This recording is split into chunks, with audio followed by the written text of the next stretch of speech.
ድንገት ሊጋቡ ሲሉ የዕለት ዕለት ሴትዮይቱ የወር አበባ መጣባት። ሩካቤ ስጋ የማይፈጸምባቸው 7ቱ ጊዜያቶች። ሁላችንም እንደምናውቀው መጋባት በሁሉ ዘንድ ክቡር መኝታውም ንጹህ ነው ይላል ዕብራውያን ምዕራፍ 13 ላይ ትክክል ነው። ግን ቢሆንም ባልና ሚስቱ ለኔ ማስተምረ ሰላም ወደ ቻናላችን ቤተሰቦች እንዴት ናችሁ? ዛሬም እንደተለመደው አስተማሪና ቁም ነገር አዘል የሆኑ ቪዲዮችን ወደ እናንተ ይዘን መጥተናል። ለቻናሉ አዲስ ከሆናችሁ አሁኑኑ ሰብስክራይብ ማድረግ እንዳትረሱ፣ እንዲሁም ቪዲዮውን ላይክ እና ሼር በማድረግ ጀምሩት። ወደ ቪዲዮአችን እንለፍ። እንዴት እንደሚቻል ሳያጉረመርሙ ንገረኝ ጌታዬ፣ ይረዳኝ ትርጉሙ።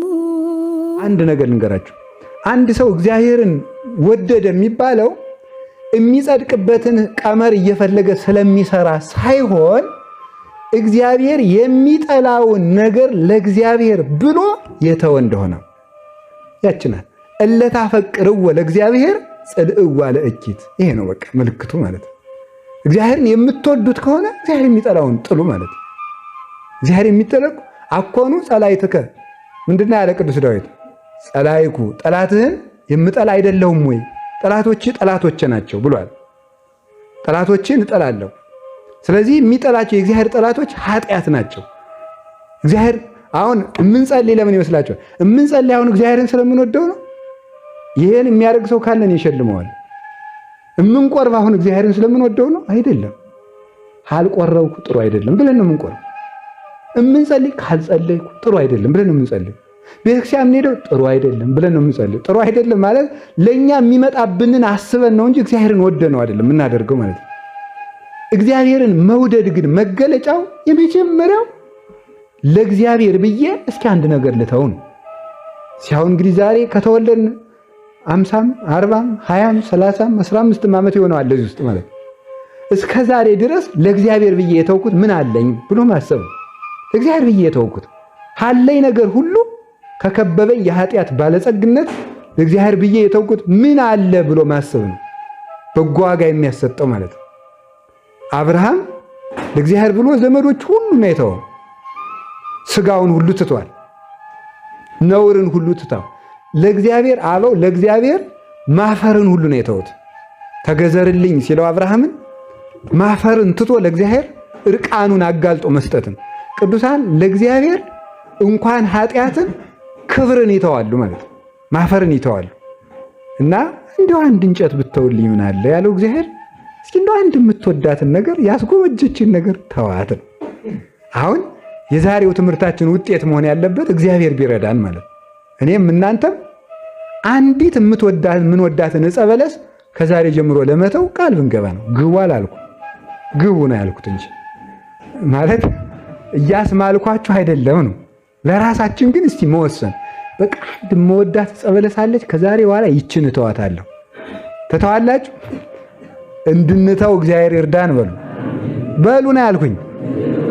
እንድንተው እግዚአብሔር ይርዳን። አንዲት በለስ ኩራት ያለበት ሰው ካለ ትተዋት ያችን እግዚአብሔርን ስለሚወደው ማለት ኩራት ያለበት ሰው ካለ ሌላም ምን አዘራዘረኝ የኃጢአት ሪፖርት ማቅረቢያ አይደለ ይሄ።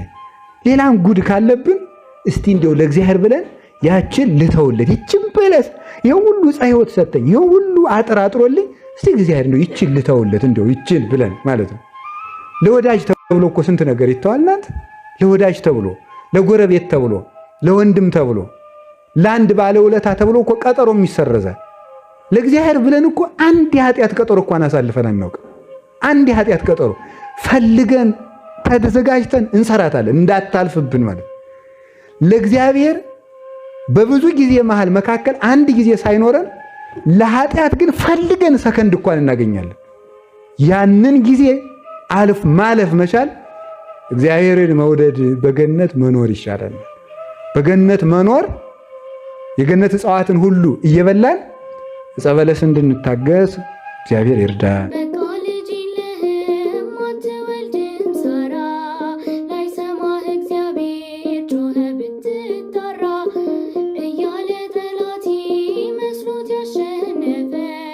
የክራር ትምህርት ቤታችሁ ሆናችሁ ኦንላይን መማር ለምትፈልጉ ኮመንት ላይ ክራር መማር እፈልጋለሁ ብላችሁ በመጻፍ ወይም ደግሞ ኢሜል በማድረግ ትምህርቱን መከታተል ትችላላችሁ።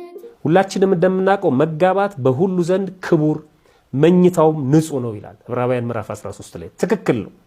ግን ቢሆንም ባልና ሚስቱ አንደኛ በአምስቱ በዓላት በሰንበት በቅዳሜና እሑድ ማለት ነው በ21 በ12 በ29 እና ቅዱስ ሥጋውን ክቡር ደሙን ሊቀበሉ ሲያስቡ ከመቀበላቸው በፊት 3 ቀን ከተቀበሉ በኋላ 2 ቀንና የአዋጅ አጽዋማት ጊዜ የባልና የሚስት ፈቃድ ወይም ተራክቦ አይፈቀድም።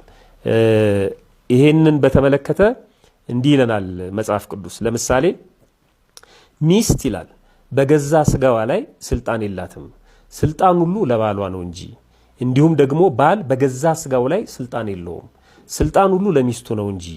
ለጸሎት ትተጉ ዘንድ፣ ለጸሎት ማለት ለቅዳሴ፣ ለቁርባን፣ ለሱባኤው ማለት ነው። ለጸሎት ትተጉ ዘንድ ተስማምታችሁ ለጊዜው ካልሆነ በስተቀር እርስ በርሳችሁ አትከላከሉ ይላል። የሚለያዩበትን ጊዜ ተናግሯል። ለጸሎት ሲሆን ትለያያላችሁ፣ እሱንም ተስማምታችሁ። አንዳንድ ጊዜ በሱባኤ ወቅት ባል ፈቃድ መፈጸም ይፈልጋል፣ ሚስት ደግሞ ጾም ነው ልትል ትችላለች። ሚስት ፈቃድ መፈጸም ትፈልጋለች፣ ባል ደግሞ ጾም ነው ሊል ይችላል። እንዲህ አይነት ክርክሮች ሲነሱ ወደ ንስሐ አባት መሄድ ያስፈልጋል። እና ከዘመነ ኦሪት ጀምሮ በኦሪት ዘጸአት ምዕራፍ 19 ቁጥር 15 ጀምሮ ስለ በዓላት ክብር የእግዚአብሔር በዓላቶች እነዚህ ናቸው ያለ ዘጸአት ዘሌዋውያን 23 አለ፣ ዘጸአት 19 አለ። ስለ እግዚአብሔር በዓላት አከባበር ገና ከኦሪቱ ጀምሮ እግዚአብሔር ለሕዝቡ ሲናገር በበዓላት ጊዜ ሰንበትን መነሻ አድርጎ ማለት ነው ወደ ሴቶቻችሁ አትቅረቡ ይላል። ባሎች ወደ ሚስቶቻቸው በሩካቤ እንዳይገናኙ ሲያዝ ነው ማለት ነው። በዓሉን ከሚያከብሩበት ለእግዚአብሔር መገዛትን ከሚገልጡበት አንዱ በመቆጠብ ነው ማለት ነው። በማድረግ የምናደርገው በድርጊት የምናከብረው በዓል አለ። በመቆጠብ ደግሞ የበዓሉን ክብር ምን ገልጠዋል። ከመቆጠብ አንዱ ለምሳሌ በአጽዋማት ከጥሉላት እንደምንቆጠብ ሁሉ በበዓላት ከተግባረ ሥጋ ከማረስ ከማጨድ እንደምንቆጠብ ሁሉ ተግባረ ሥጋ ከሆነ ከሩካቤ በመቆጠብም በዓል የማክበሪያ አንዱ መንገድ ነው ማለት ነው። ሩካቤ ሥጋ የማይፈጸምባቸው 7ቱ ጊዜያቶች። ሰላም ውድ ኦርቶዶክሳውያን፣ ቪዲዮውን ሼር፣ ኮፒ ሊንክ እና ሪፖስት በማድረግ ለብዙዎች ያድርሱ። ሩካቤ ሥጋ ሊፈጸምበት የማይገባው ጊዜ የመጀመሪያው ሴት ልጅ የወር አበባ ላይ ባለችበት ጊዜ ሩካቤ ሥጋ መፈጸም በጭራሽ አይገባም። የወር አበባ ከመጣበት ጊዜ እስከሚቆምበት ጊዜ ባለው ውስጥ ሩካቤ ሥጋን መፈጸም አይገባም። ሁለተኛው ሴት ልጅ እርጉዝ በሆነችበት ወራት ወይም ደግሞ ጽንስ እንደጸነሰች ከታወቀበት ጊዜ ጀምሮ ሩካቤ ሥጋ ማድረግ አይገባም። ሶስተኛው ሴት ልጅ በወለደች ጊዜ፣ ወንድ ልጅ ከወለደች እስከ 40 ቀን ድረስ፣ ሴት ልጅ ደግሞ ከወለደች እስከ 80 ቀን ድረስ ሩካቤ ሥጋ ማድረግ በዚህ ወቅትም አይገባም። አራተኛው በአበይት በዓላትም ደግሞ እንደዚሁ ሩካቤ ሥጋ ማድረግ አይገባም። አበይት በዓላት የተባሉትን ከዚህ በፊት ስላየናቸው በእነዚህ በዓላት ወቅትም ደግሞ ሩካቤ ሥጋን መፈጸም አይገባም። አምስተኛው በግዝት በዓላትም ደግሞ እንደዚሁ ሩካቤ ሥጋ ልንፈጽም አይገባም። እነዚህም የግዝት በዓላት የተባሉትን ከዚህ በፊት የተሰራውን ቪዲዮ መመልከት ትችላላችሁ። ስድስተኛው በጾም ወቅት ሩካቤ ሥጋን መፈጸም አይገባም። በተለይም ደግሞ በአብይ ጾም፣ በሰሞነ ሕማማት እንዲሁም በአርብና ሮብ በእነዚህ በጾም ወቅቶች ከሌሎቹ ጾም ወቅቶች በተለየ ሁኔታ ደግሞ በእነዚህ ሊፈጸም አይገባም። ሰባተኛ ወደ ቤተ መቅደስ በሚገቡበት ጊዜ ለቁርባንም በተዘጋጁበት ወቅት ከቁርባን በፊት 3 ቀን ከቁርባን በኋላ ደግሞ 2 ቀን ሩካቤ ሥጋ ማድረግን አይገባም፣ አይፈጸም። ስለዚህ በእነዚህ ጊዜያቶች እንደ ክርስቲያን ከሩካቤ ሥጋ ልንጠበቅ ይገባል ማለት ነው። ነገር ግን ሊሰመርበት የሚገባው በሁለቱም ፈቃድና መስማማት ሲሆን ነው።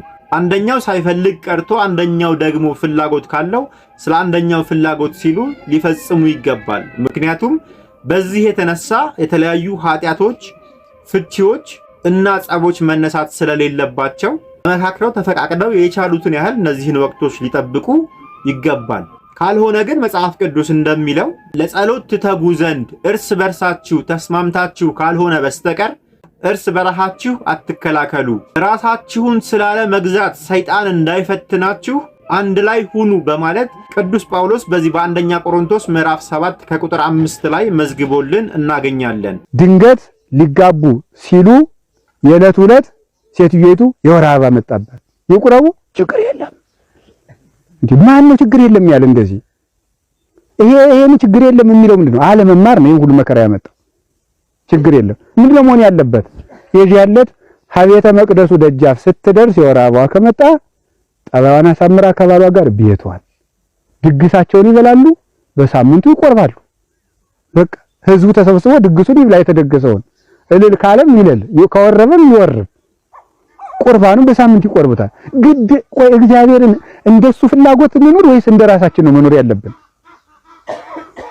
እንደሱ እሱን ለማስደሰት ከሆነ የምንቆርበው ነውስ እንዴ